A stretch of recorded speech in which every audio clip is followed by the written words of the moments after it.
the Department of Education spokesperson, Mr. Elijah Mhlanga. Good to have you with us once again on the Daytime Update, Mr. Mhlanga. Give us an idea of the type of numbers that we are talking about. How dire is the situation really? Good afternoon, Tammy. Well, it's a serious situation. It's a crisis, in fact, and I'm glad that we continue to talk about it, because in previous years, we'll talk about it for a week or two and then we forget about it and we move on to something else. So this time, we really need to sustain this conversation because it's getting worse. When we look at the number of young people that have fallen pregnant, it's really outstanding. You have a situation where in Gauteng, as we know from 2 weeks ago, we have 23,000 young people who have fallen pregnant. And the statistics also that we presented to the portfolio committee yesterday do indicate that some 30% of our young girls who are of school-going age, they fall pregnant every year. And 65% of them, it's early and unwanted pregnancies, which means we have babies giving birth to babies who are not even mentally ready, physically ready, let alone the financial support that comes with that. They are not even ready or prepared for it. So it's not just that, but also their learning and their education gets disrupted as a result. So it creates a crisis which goes to other areas, because it's not just pregnancies. We've got sexually transmitted infections as well as HIV and AIDS that emerges out of that. So this really needs all of us to work on and try address. Did your research, Mr. Mhlanga, also go into who the men are who are impregnating the young girls? And if it did, what have you found? Well, it's a multi-layered challenge, really, because you find learners who give birth, who fall pregnant and give birth as a result of gender-based violence, statutory rape, but you also find children among themselves, which means it's young girls and young boys who are experimenting with sexual activity. And as a result of that, pregnancies happen, infections take place. So where there are statutory rape cases, we expect that the members of the community where these young girls come from, or their parents, guardians, or neighbors, or relatives, should take up those cases and open statutory rape cases with the police, who should then take it to the next level with the prosecution. But where it's kids among themselves, that's when families need to get together, talk to them about this. But for our part as education, we have incorporated material on sex and sexuality in our curriculum to make sure that we talk to them about it, we educate them about it.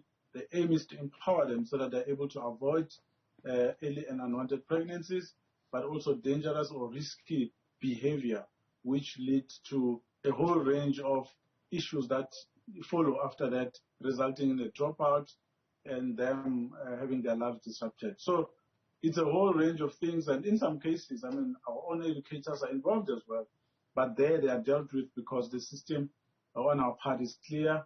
In fact, 6 months ago, we published a new set of conditions for employees in the sector, educators in particular, to know that if they are found to have violated children in this way, they will be banned permanently from the teaching profession. On top of that, the police will also have to do their work. So that's what we are doing, but it needs a joint effort by both the authorities as well as community-based organizations and individuals. You mentioned including sexual education in the curriculum. Talk to us about the nature of that sexual education and how in-depth you go into it, and if there's a role that parents are to play in the entire process. Well, let's start with the last part. Yes, there's a role for everyone to play. In fact, currently the department is running a series of workshops with school governing body members as well as school management teams who are school principals, their deputies, and other members of management in schools to be sensitized about issues around sex and sexuality in school, in the curriculum. So there we are saying, if you are a school principal, a deputy principal, or a teacher, this is your responsibility to make sure that you follow the curriculum to its last detail, because the information that has been packaged in the curriculum is age appropriate. We don't say everything to everyone. We look at you per grade.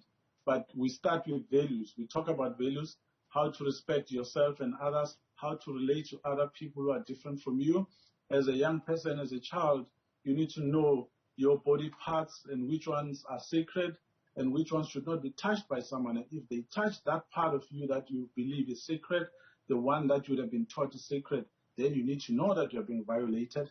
You need to be able to tell your story in such a way that if somebody touched you and you didn't want to, we need to be able to secure a conviction for that person once the matter has been reported to the police. So that's what we are talking about, empowerment and creating awareness about violations that are taking place, because we realize that some of these things happen on the children and they are not aware that they've been violated. They just say, Umalume gave me sweets and asked me to do this, which is something that shouldn't happen. But once they know, then we are able to deal with these matters. And we are seeing cases where the children are able to describe exactly what happened. A conviction is possible, and that can only happen if they've been taught in school. So what we need right now is support from communities. There were religious organizations and some political parties who protested and came to the Department of Basic Education opposing the comprehensive sexuality education. But now that we have this crisis, they've gone silent. They are not saying anything. We're saying, where are you when we need you the most? Because this crisis is for all of us. We all need to deal with it. Play your part. We are playing ours, but it can't just be the authorities. All of us have a role to play in securing the lives of our children. And what is the current status quo as far as pregnant girls? Do you find that they continue with their education up until perhaps their last month or so, or do they often drop out even in the earlier stages of their pregnancy? Well, some drop out even in the early stages because of being ashamed of what has happened to them, but others are able to continue. We have many situations where some of them are even able to write their final exams. I'm talking about grade 12. We're able to write their final exams being pregnant because they understand that education is important to them and that the pregnancy was something that was not planned or wanted at that time. They're able to persevere until they've written their examinations. But others, they just drop out because they just can't continue because of the pressure that you have. Some of them walk long distances. Others, they just have other complications that make life very difficult for them. Most of them, they come from poor households. So when you're pregnant, normally you would need to go for regular checkups. You need to eat well. You need to take care of yourself. You need to have the support that is required for you to be able to go through that 9-month period with all these complications. So most of them, they don't have that. So they end up dropping out. But the system itself in basic education, we say you need to stay. We will support you, and we support most of them. But, you know, even after you've offered them all that support, they still feel that they can't stay in school. They rather drop out and come back the following day. For example, I went to a school in Orange Farm last week, and we found that in grade 12, there are 4 learners who dropped out, 3 of them due to pregnancy. 2 of them were spoken to and were convinced to stay in school, but they felt they couldn't carry on. The other one had hidden her pregnancy until a stage where she couldn't hide anymore. So you have all of those things that emerge. That's why we feel that this particular issue needs all of us to hold hands, work together. The families must take responsibility because in one of the 4 cases I'm talking about, the family members did not come to school when they were invited to come through so that this matter could be discussed.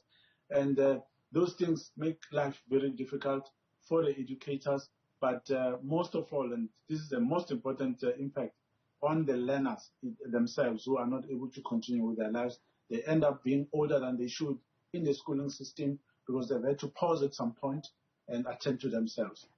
In 30 seconds before I let you go, Mr. Mhlanga, what type of focus is there on young boys at schools? Because there's a lot of focus on the young girls, and I guess maybe that ought to be expected because they're the ones that end up carrying the pregnancy.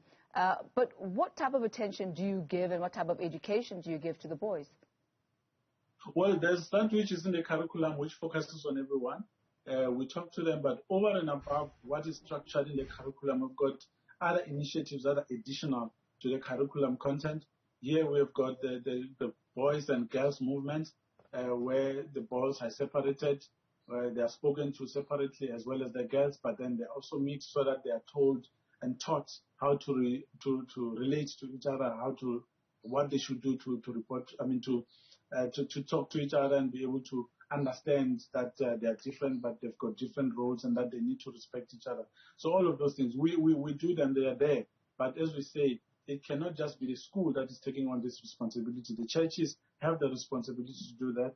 Community organizations have a responsibility, but most of all, families, as a society, we all need to hold hands and stop normalizing teen pregnancies, because if a 10-year-old is pregnant and you just look and keep walking away, it means that you're approving that it is normal, and you can't do that. You need to say enough is enough and stop this from going on.